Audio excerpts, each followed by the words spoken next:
Body को suitcase में आके डंप किया गया। इसे देखने से तो आदमी लगता है, लेकिन इसने साड़ी पहन रखी है। हो सकता है ये कोई आदमी हो या फिर कोई किन्नर।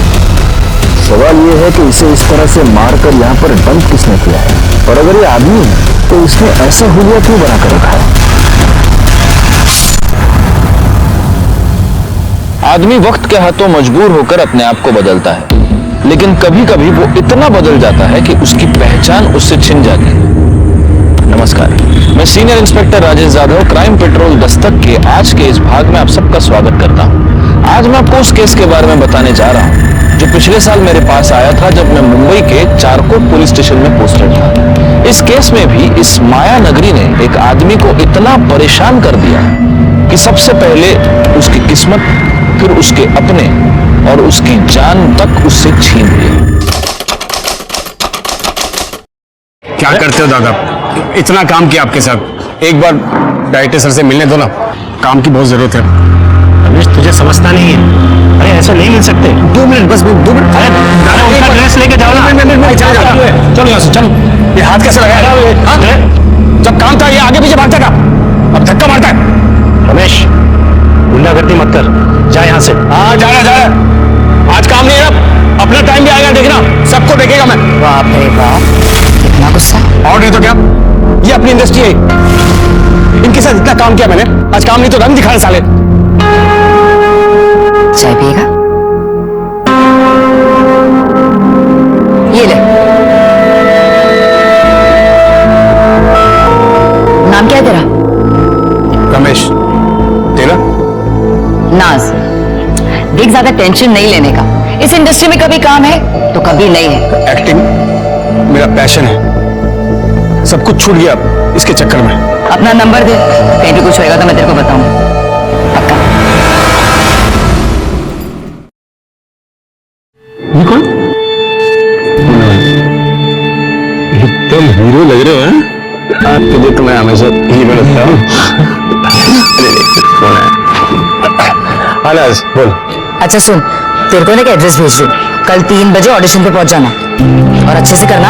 हाँ थैंक्स नाज। हाँ सुन ना, मैं बाद में फोन करता हूँ। हाँ चल बाय, ऑल द बेस्ट। ठीक है, ओके थैंक्स। खुशी तो देखो, नाज ना फोन आते ही। मुझे शैतान क्या बोला था? हम लोग बाजार से इतने सारे कपड़े लाएंगे रानी के लिए, है ना? भूख लगी, भूख। नहीं नहीं नहीं,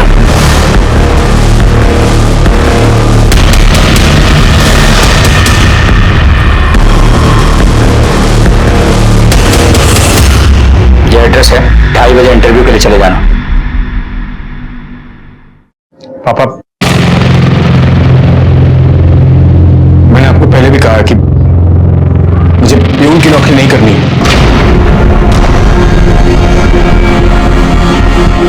प्यून की नौकरी नहीं करनी है तो क्या करना है?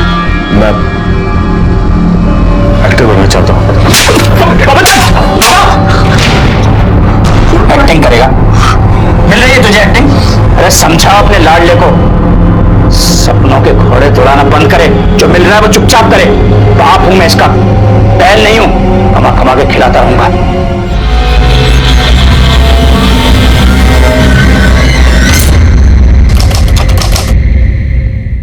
संभल के। पक गया हूं मैं, कुछ भी अच्छा नहीं हो रहा। तू कितना पागल है ना, कितनी टेंशन लेता है तू। वो तुम्हें सुना नहीं? टेंशन लेने का नहीं बॉस, देने का, समझा? तू हमेशा मुझे एनकरेज करती है, इसीलिए मुझे तू अच्छी लगती है बहुत। क्या कह रहा है तू? यही कि मैं तुझसे प्यार करता हूँ। ना मत बोलना नाज। अरे नाज मैडम, आपका शॉट रेडी है, सर बुला रहे जल्दी। हाँ आ रही हूँ, आती हूँ।